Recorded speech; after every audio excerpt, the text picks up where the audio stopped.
The Indianapolis Motor Speedway finally comes alive late in the afternoon and the early evening. It has been raining almost all day, and the second round qualifying was washed out. However, the NASCAR and Speedway people have worked very hard to get this racetrack dry, and it looks like they have, at least enough for the drivers to go out onto the racetrack. This is a very important practice period for them. Remember, these guys haven't been on the racetrack since they had one lap of qualifying yesterday afternoon, and so this final practice period, which is normally called a happy hour, I don't know whether they'll be able to get a full hour of practice in or not, but this is a very important period for them to set up their car for race day tomorrow. We're looking there at Sterling Marlin in the number 4 Kodak Film Chevrolet. He qualified third for tomorrow's race at 171.533. BP is standing by with Tony Glover. Right, Bob, this is Tony Glover, the crew chief, the Daytona 500 winner, last week's winner, or a couple of weeks ago at the Die Hard 500 in Talladega. Tony, the Brickyard 400 and NASCAR has really been over backwards to let you guys get this last practice.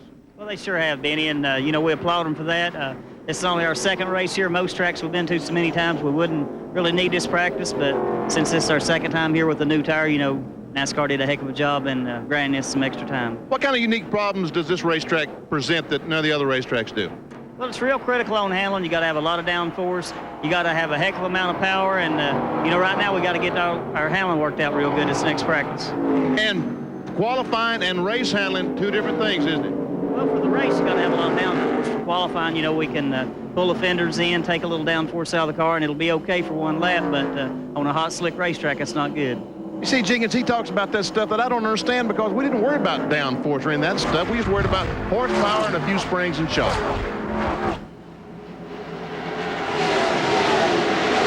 Over the years and even left BP in the dust. Well, Marlin is out there on the racetrack leading the Burger King car driven by Joe Nemechek around the racetrack. As you can see, there are some wet spots, especially down low on the inside and right out by the wall, but it's dry enough to allow these heavy stock cars to go out onto the racetrack. We would not see this during the month of May with the Indy cars, which of course are very light compared to these cars, but it's not so critical to have an absolutely dry track for these heavier stock cars. And as you can see, there is a lot of activity going on. Nobody will be pushing it real hard, I wouldn't suspect in this half hour of practice or so forth, but it is a very critical time for the drivers.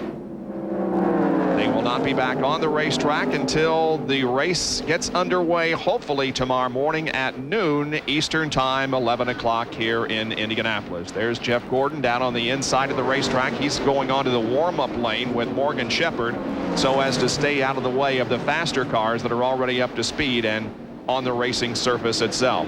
Michael Waltrip leading this group into turn number 2 and down the backstretch. It also includes Todd Bodine. There, of course, is Dale Earnhardt, and right behind him is Mark Martin, who is sporting a little bit different paint scheme on that Valvoline Ford. A lot of jockeying going on in the backstretch as they try to pass some of the cars ahead of them. There's Rich Bickle in the Kendall car ahead of Michael Waltrip. There are only a few fans that have stayed around during the day today. There was a very good crowd on hand here early in the day to watch the second round of qualifying, but it started to rain early, it quit, and then it started again. It's been an off and on intermittent type thing all afternoon, but now the track is dry enough to permit this final practice period for tomorrow's race. We'll take a break and come back with more as we preview tomorrow's second annual Brickyard 400 from the Indianapolis Motor Speedway.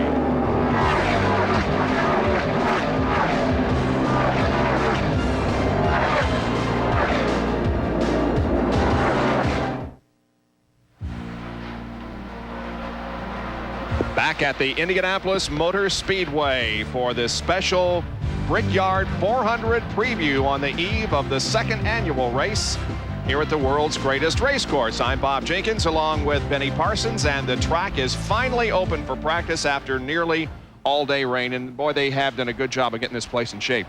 Done a great job, but right now, just, all these guys, all the work they're going to do, they're going to try to cram 3 hours worth of work in 30 minutes or 45 minutes. We're going to see them running and scrambling, and really hustling, trying to get these cars set up for 400 miles at the greatest race in the world. Now, BP, are they pushing it here? What are you doing out there right now? They're going as hard as they can. If Dale Jarrett can pass that 18 car of Bobby Labonte, he'll pull out and pass. Here he's drafting.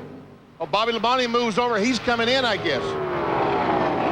Yes, he's going to come in. There's Derek Cope. Darrell Waltrip also decided he would stop. They're going just as fast as they can right now, trying to find out exactly what that car is going to do when they push it. Dale Jarrett, who, of course, last year was not driving this car. Ernie Irvin was, and he had a great battle with Jeff Gordon in the closing stages, but because of Ernie's injuries at Michigan last year, Dale Jarrett is in this car. So Dale Earnhardt, looked like Earnhardt and Brett Bodine back behind these cars, and we can see just how soft the springs are on the right side as we see that he almost drags that front bumper or front air dam on the 28 Havoline car. There goes Earnhardt. Goodrich car along with Brett Bodine. Like he was a little loose coming through too there, BP. Oh, that's just the way Earnhardt drives, Bob. Nothing unusual. Nothing unusual for that boy. And we see Robert Presley, the fastest qualifying rookie in the race, gets $10,000 for that, does Robert? Yep. Turn 3, Earnhardt right up against the wall in the short chute of the north end. Yep. He's up against that wall.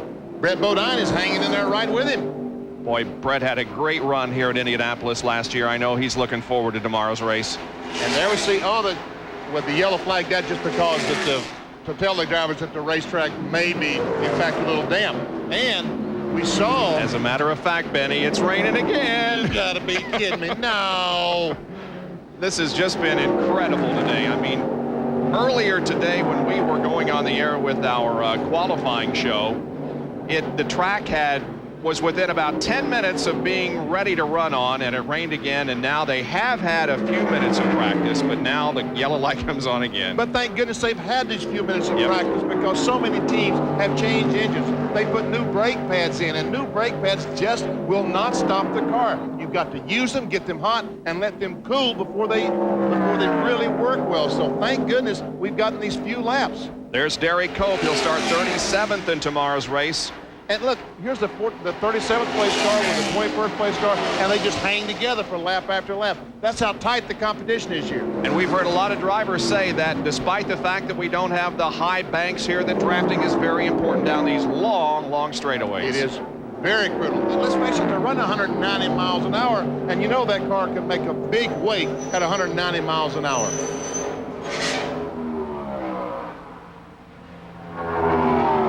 So Derek Cope takes advantage of the practice session that is underway. It has begun to rain just a little bit once again, and so I don't think this practice period is going to last very long. In fact, the cars are slowing down right now as the yellow comes out once again, and even the NASCAR officials can't believe that it has started to come down again. We'll be right back.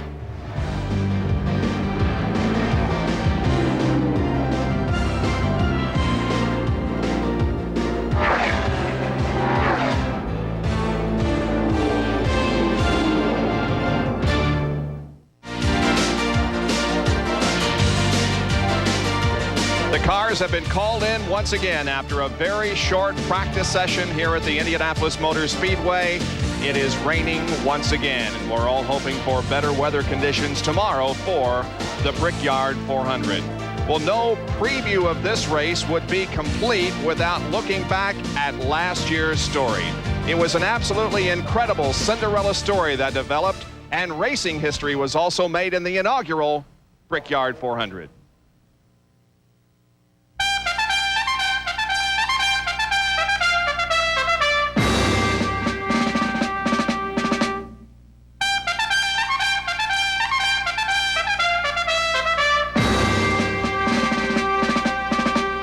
They say that tradition is spontaneously created. With that as a guideline, a brilliant blue sky greeted the drivers on race day morning.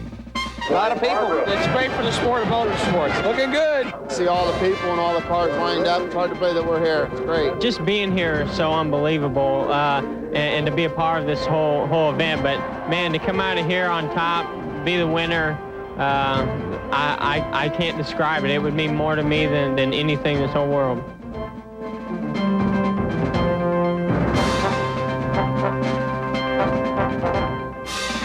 the largest field ever to start at Indianapolis prepares for 400 miles, the competition will be fierce.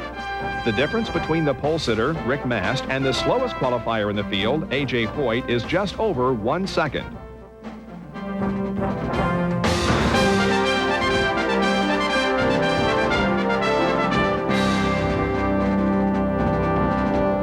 The inaugural Brickyard 400 field includes 4 sets of brothers and 2 Indianapolis 500 winners.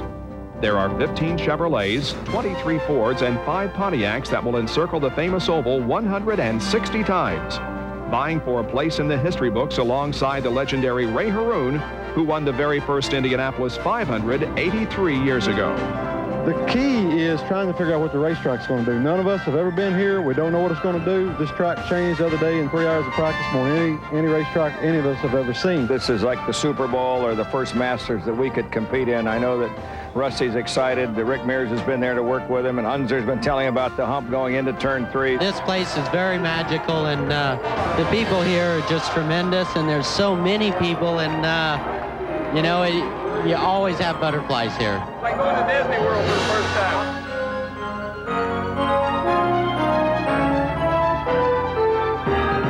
Gentlemen, start your engine.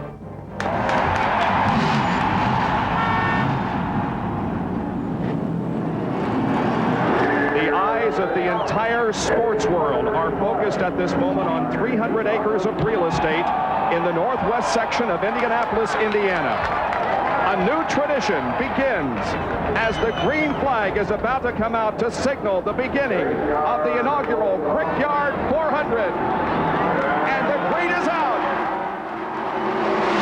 I think that because it was an inaugural event and it's the Indianapolis Motor Speedway, you know, everybody before the race is playing it cool, like, you know, it's a long day, have a good day and stuff. But it's like those front guys, they all wanted to lead the first lap. And you just really know how it's going to work out.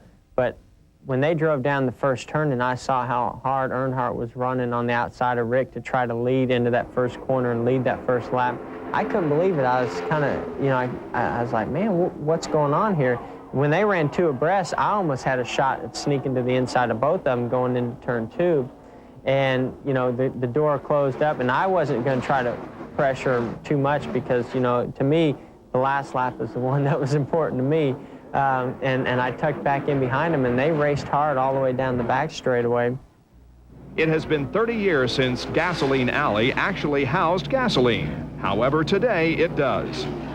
NASCAR rules allow for only 2 cans of fuel in the pits, and crews must return to the garage area to replenish supplies.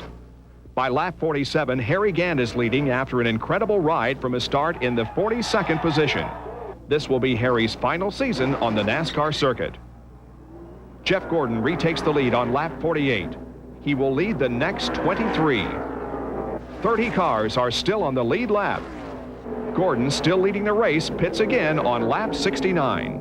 Well, we came down the back straightaway, and he had just come out from doing his stop, and I wanted to put him a lap down and try to get as much ground made up on him as I could before I came into pit. Knowing I was coming in that lap, I passed him down the back straightaway.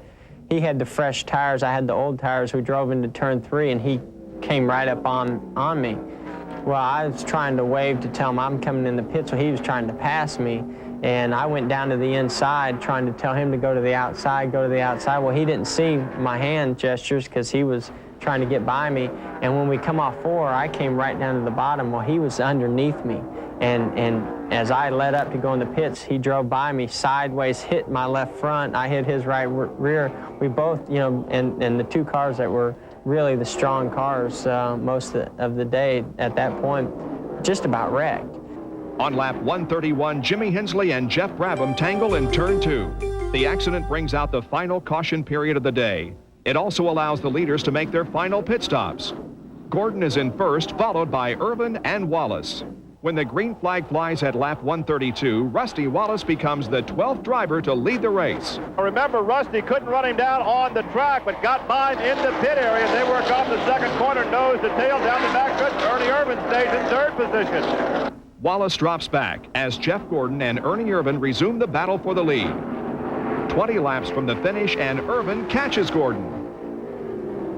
As Gordon and Irvin race toward one of the classic finishes in auto racing history, fate becomes part of the plot.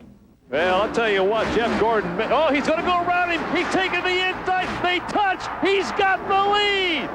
The lead going into turn 2. Indeed, they did touch. A little high coming into 2. Irwin's a little lower, but now Jeff with about 5 car lengths off, and the fans once again on their feet. Ernie Irvin slows in the backstretch. A tire is going down, and finally, let's go.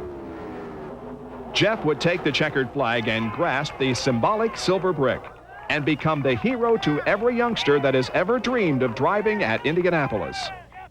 And the largest purse in NASCAR history was awarded to Jeff Gordon. Brett Bodine chased him to the starting line. Bill Elliott finished 3rd. Rusty Wallace 4th. Dale Earnhardt in 5th. And Darrell Waltrip finished in 6th position last year in the inaugural Brickyard 400. Back with more right after this.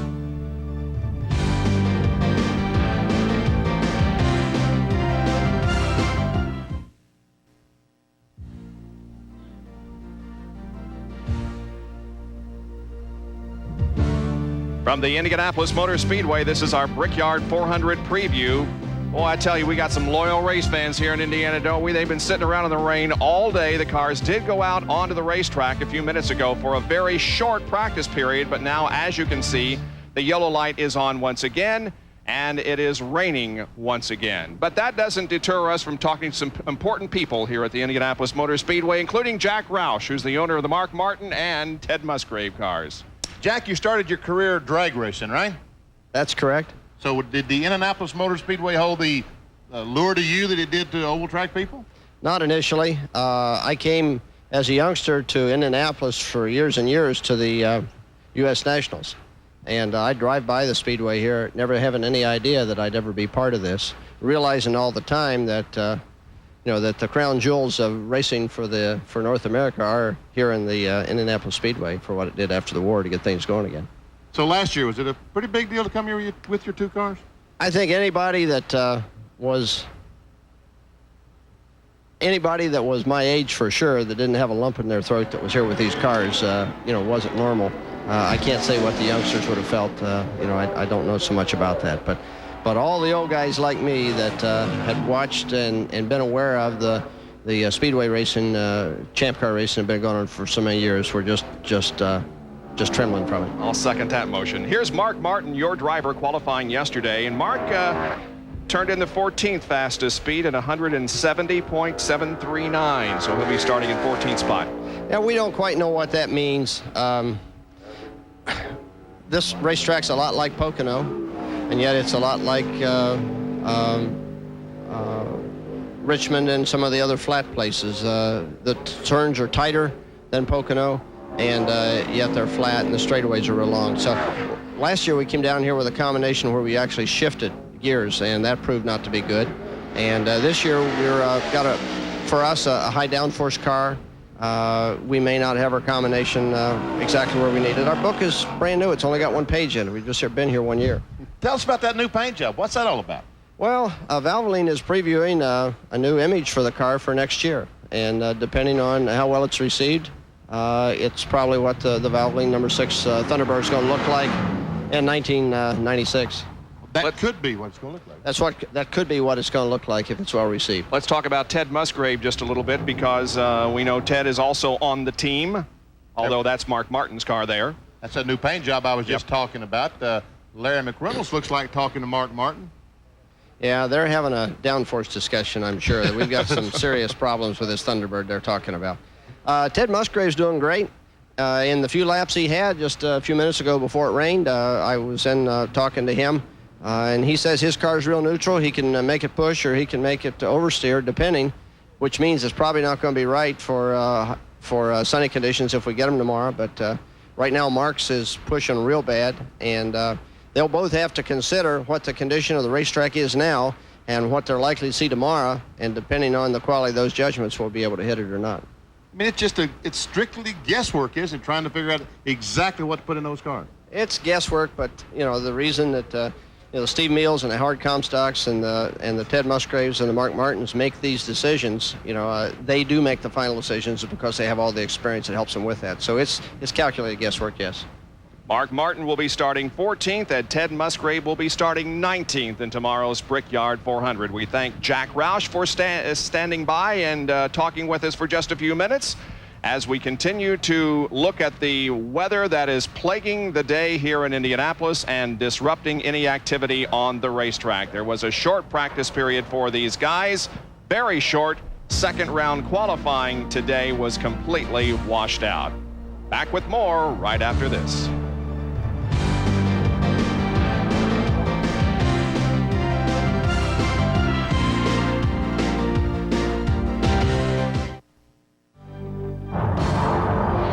Our Brickyard 400 preview has been brought to you by Delco Electronics, official sponsor of the Brickyard 400. And by NASCAR 94 Year in Review. To order, call 800-71-NASCAR. There are so many things going on in the Indianapolis area. For one thing, the Indianapolis Colts play their first exhibition game, I should say, against the Bengals in the RCA Dome tonight. Here's what happened at the RCA Dome on Wednesday night, BP. The Legends. This looks like something you might get involved in, huh? A little contact, and there's a guy that Delco Electronics. Yeah, how about that? His name is Matt Underwood, and our congratulations to Matt for winning the Legends race in the RCA Dome in downtown Indianapolis on Wednesday night. While practice continues here at the Speedway, here's the starting lineup for tomorrow's Brickyard 400. The first four starters: Jeff Gordon, Bobby Hamilton, Sterling Marlin, and Bill Elliott. In the third row, Bobby Labonte and Joe Nemechek, and Michael Waltrip and Jeremy Mayfield in the fourth row. And we find Rick Mast, last year's pole sitter, in 9th, Kenny Schrader 10th, Dick Trickle will start 11th, and Brett Bodine 12th. Dale Earnhardt will start 13th, going for that 8th championship. Mark Martin back in 14th, Terry Labonte in 15th, and Greg Sachs in the 32 car back in 16th. Starting in 17th position, Bobby Hillen, then Jeff Burton, Ted Musgrave, and Darrell Waltrip. 21st will be Robert Presley, then Ricky Rudd, John Andretti, and Rusty Wallace starting 24th. In the 25th spot is Jeff Bodine, Dale Jarrett 26th, Lake Speed is 27th, and Ricky Craven 28th. Hutch Strickland is 29th, Ward Burton, Kenny Wallace, and Kyle Petty in 32nd. 33rd, Morgan Shepherd, then Todd Bodine, Jimmy Hensley, and Rich Bickle. 37th, Derek Cope, Jimmy Spencer, the slowest qualifier. The provisionals go to Steve Grissom, Mike Wallace, and starting in 41st will be Elton Sawyer. So, Benny, the time is almost here. Just tomorrow morning, if the weather is nice, and we hope it is, we'll get underway for the second Brickyard 400. Should be good. It should be a great race, but Jack Roush scared me. Yeah? I thought I would pick a Ford. You're going to ask me to pick, right? I said, well, I'll pick a Ford because I really feel like that Rusty or Jared or Mark Martin. But he said that Mark has picked up a terrible push, and they're having downforce problems, so he scared me to death. I guess maybe one of the questions is, can anyone catch Jeff Gordon? That's the question. Can he catch Jeff Gordon? And is he going to stink up the show and run away with it? I don't think so. Okay. Well, that's the story from the Indianapolis Motor Speedway. Speed Week is next with Dave Despain. For Benny Parsons, I'm Bob Jenkins. Thanks for joining us. So long, everyone.